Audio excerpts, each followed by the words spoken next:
Hi, it's Nate Charles. Welcome back to the Rule of Law Brief. It's Veterans Day. I've always had mixed feelings about Veterans Day. I'm proud of my service and I'm proud of the men and women I served alongside. But if I'm being honest, it's hard to celebrate the way that people expect these days. It's because what we all signed up for, what we signed up to defend, wasn't a flag and it wasn't a uniform. It was a set of ideals. The Constitution, the rule of law, and the belief that in this country, freedom isn't something the government gives you, it's something the government is bound to protect. When I took the oath of office, it wasn't an oath to a person or political party, it was an oath to the Constitution of the United States. That oath is unique in history. In most nations, soldiers swear allegiance to a ruler, or a monarch, or to a particular dictatorial regime. We don't. We swear an allegiance to an idea, to laws that are meant to outlast more than any one person, and that's what has made America different. When I think about my military service and what I am most proud of, it's not the medals or the deployments, it's the sacrifices that I made for my community. And maybe that means something a little different to me.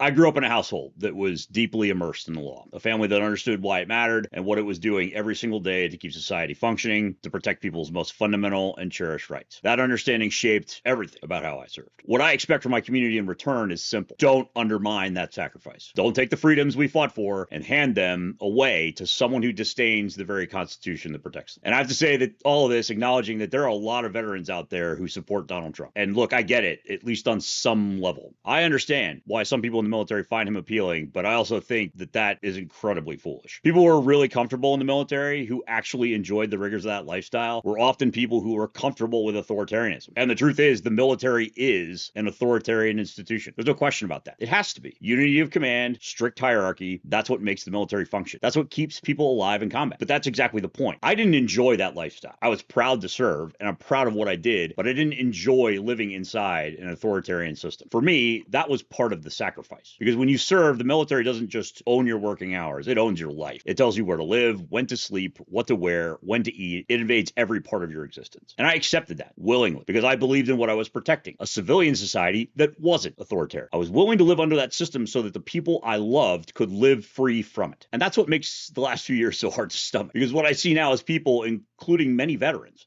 turning around and voting for the very thing we swore to protect this country from, voting for an authoritarian. It feels like my sacrifice and the sacrifices of so many others just got thrown away. Like everything we endured to keep the country free from dictatorship was tossed aside for the sake of political convenience or blind loyalty. And that's not just disappointing, it's infuriating. We shouldn't be celebrating veterans just for the sake of celebrating veterans. We should be celebrating veterans for the sacrifices that they made, sacrifices that brought us the liberties that we enjoy every single day. But that's not what I see happening now. What I see is an administration that treats veterans not as symbols of service, but as symbols of power, as props, the embodiment of authority, strength, and obedience. And that is dangerous because the purpose of military service was never to glorify power. It was to protect freedom from it. The uniform was never supposed to represent control. It was supposed to represent commitment, the willingness to give up your own comfort, your own freedom, even your own life to preserve the freedoms of everyone else. When we start celebrating veterans as instruments of power rather than as defenders of principle, we've lost the thread of what this country is supposed to be. So no, it's not easy to celebrate Veterans Day anymore, but maybe that's not what it's about. Maybe it's supposed to remind us that the oath still matters, that defending this country doesn't end when you take off the uniform. The real fight for America isn't overseas anymore. It's here, at home. And whether we still believe in truth, in law, in accountability, and in the idea that no one is above the Constitution. That's what I fought for. That's what I still believe in. And that's what I'll keep defending until I draw my last breath.